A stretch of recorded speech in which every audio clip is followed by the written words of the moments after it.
नमस्कार. मी शरद गोसावी, अध्यक्ष, महाराष्ट्र राज्य माध्यमिक आणि उच्च माध्यमिक शिक्षण मंडळ.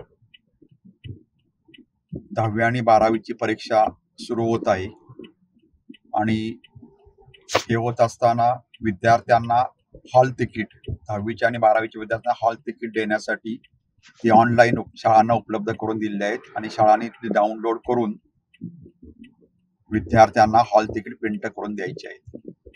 हॉल तिकीट तयार करत असताना त्यामध्ये विद्यार्थ्याचं नाव, विद्यार्थ्याच्या आईचं नाव, विद्यार्थ्याच्या घेतलेले विषय, कुठल्या दिवशी कोणता पेपर आहे, किती वाजता आहे आणि किती वाजता विद्यार्थ्याला परीक्षा दालनात उपस्थित राहायचं आहे, म्हणजे रिपोर्टिंग टाइम त्यामध्ये दिलेली आहे.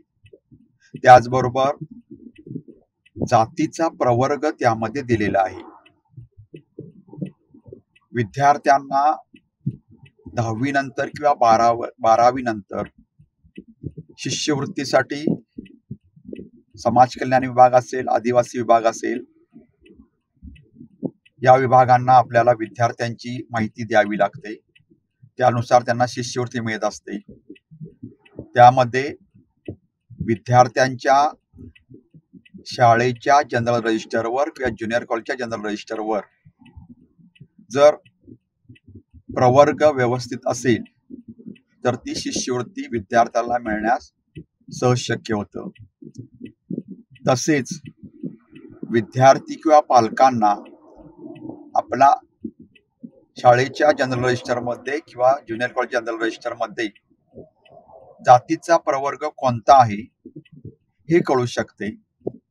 कारण आमच्याकडे अशी अनेक उदाहरणं आहेत की विद्यार्थ्यानं शाळा सोडल्यानंतर किंवा ज्युनियर कॉलेज सोडल्यानंतर विद्यार्थ्याचा जातीचा प्रवर्ग चुकलेला असतो आणि त्यामुळं विद्यार्थ्याला पुढील शिक्षणासाठी अनेक अडचणी येतात.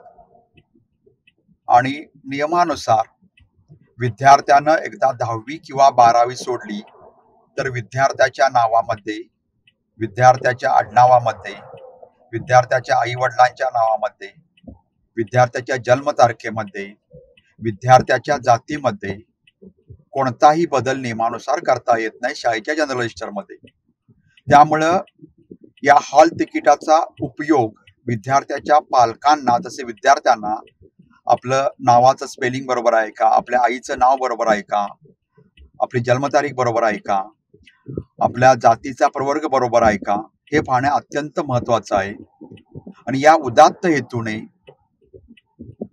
राज्य मंडळाने कॅटेगरीची नोंद म्हणजे प्रवर्गाची नोंद केलेली आहे. त्यामुळं हे विद्यार्थ्याच्या चांगल्या कारणासाठी केलेलं आहे. जर काही त्यामध्ये चूक असेल तर विद्यार्थ्याच्या जातीच्या प्रवर्गामध्ये चूक असेल, विद्यार्थ्याच्या नावामध्ये चूक असेल तर ती बदल करून देण्यास सुद्धा संधी देतो.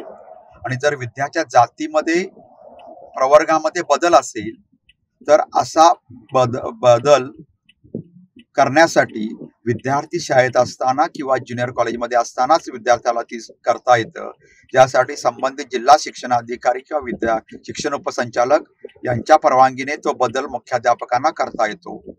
आणि त्यामुळं विद्यार्थ्यांना जर ते कळलं की आपल्या शाळेच्या जनरल रजिस्टरमध्ये किंवा ज्युनियर कॉलेज जनरल रजिस्टरमध्ये आपल्या प्रवर्गाची नोंद चुकलेली आहे तर तो निश्चितपणे बदल होऊ शकतो. आणि विद्यार्थ्याच्या फायद्यासाठी, पालकाच्या फायद्यासाठी किंवा विद्यार्थ्याच्या पुढील करिअरसाठी हे महत्वाच्या हेतूने आम्ही केलेलं आहे.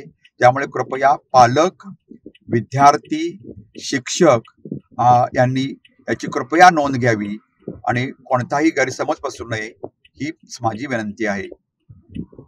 धन्यवाद.